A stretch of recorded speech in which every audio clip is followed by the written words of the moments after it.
Um problema que muita gente sofre porque tem moradores do Vale do Paraíba que estão enfrentando uma grande dificuldade no acesso ao auxílio-doença do INSS. Sem condições de trabalhar, muitos não têm conseguido receber o benefício e estão precisando, claro, recorrer à justiça. Acompanhe o caso na reportagem. Balança. Em 2019, Sebastião foi diagnosticado com câncer de próstata. Entre as opções de tratamento, o médico aconselhou a cirurgia e em fevereiro de 2020, o eletricista foi operado. Após o médico fazer toda a avaliação e falar, ó, você tem 3 opções, é tomar remédio, fazer químio ou operação. Na sua idade, ainda você é novo, eu optava pela operação. Porque se mais tarde ele voltar, aí a gente pode fazer com quimioterapia. Após o procedimento, a recuperação exigiu cuidados especiais e ele precisou se afastar do trabalho por 3 meses. E apesar do laudo do médico atestar o estado de saúde delicado, o INSS negou o auxílio-doença. Foi um corte grande aqui embaixo e pelo serviço que eu faço, é serviço pesado, serviço de montagem. Todos os documentos que eles pediam a gente passava, mas toda vez que a gente pensava que ia dar certo, dava indeferido. Sem renda para se sustentar, Sebastião procurou um advogado, na tentativa de garantir o direito. O auxílio-doença é como um seguro. Ao longo da vida, o trabalhador faz contribuições e, se ele precisar se afastar do trabalho por mais de 15 dias, recebe o benefício. Antes disso, ele é avaliado por peritos. Mas nem sempre, mesmo com evidências, o auxílio é concedido. O contribuinte ele merece ser bem atendido no INSS. O INSS, de fato, tem que ser uma casa desse contribuinte. Ele não pode ser maltratado nessa agência ou ser considerado apto quando, na verdade, está inapto para o trabalho. Se ele estiver com alguma sequela ou alguma doença que o incapacite, ele deve ser considerado inapto para o trabalho. Dona Benedita era empregada doméstica e depois de sofrer um acidente de trabalho, ficou com sequelas. Quebrei meu joelho. Na hora eu fiquei com medo de ser mandado embora. Aí eu continuei trabalhando com o joelho quebrado. Sem condições de retomar as atividades, ela solicitou o auxílio-doença. Mas o benefício foi negado em 2020. Os peritos consideraram Benedita apta ao trabalho como empregada doméstica. E deu aula para mim, ele pode ter valor, mas Jesus amado e agora. Fico vendo o que as pessoas estão passando, mesmo eu passando. Falo, meu Deus, que mundo é esse, meu Deus do céu?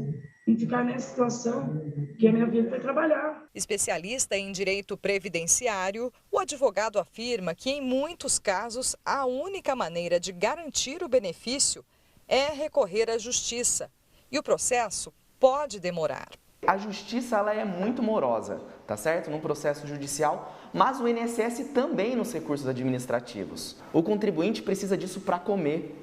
É o dinheiro da cesta básica. Nós não estamos falando de afortunados, nós estamos falando de trabalhadores do dia a dia. Sebastião ganhou a causa e o juiz já determinou o pagamento do auxílio-doença ao eletricista.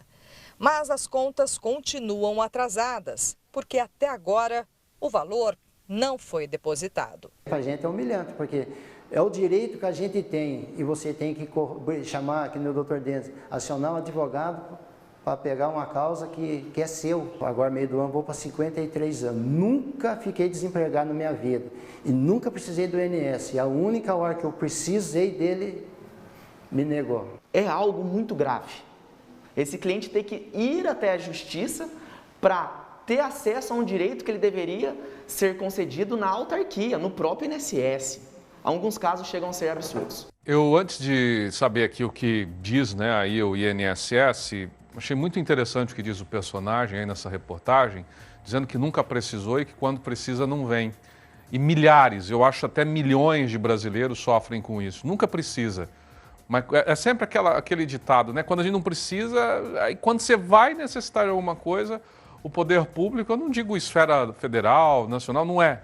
É todo o contexto, né? É muito burocrático e muito difícil a gente ter acesso. O povo sofre demais, né? Sofre muito quando precisa. E nota, a comunicação do INSS esclarece aí, portanto, que a senhora Benedita, que é essa personagem, Ana, que a gente viu aí na reportagem, recebeu auxílio até dezembro do ano passado, quando esse benefício foi cessado, porque a perícia médica considerou que ela não estava incapacitada para o trabalho. Não consta no sistema que ela tenha entrado com o novo pedido do benefício ou com recurso após essa data. Já o senhor Sebastião, ele solicitou no ano passado a antecipação do auxílio por incapacidade temporária. O pedido não estava de acordo com as regras da antecipação, pois o período de afastamento terminava antes da data em que ele pediu a antecipação. Nessa situação, os segurados poderiam ter direito ao benefício retroativo após a avaliação presencial da perícia médica.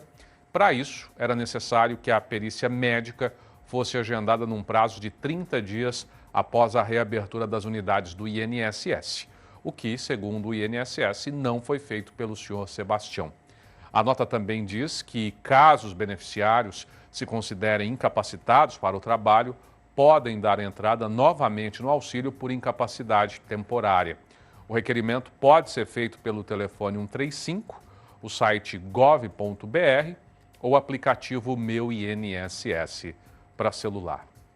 Tanta regra, né? É tão difícil quando a gente vê, as pessoas estão sofrendo tanto, a pandemia trouxe ainda essa questão de sofrer por conta da falta de alimentação, de comida mesmo, é outra questão, mas me traz muito essa necessidade da gente desburocratizar os serviços.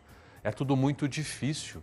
E aí quando a pessoa não é tão bem formada, às vezes não é digitalizada, fica ainda pior, porque tem que buscar ajuda, às vezes não sabe nem aonde recorrer.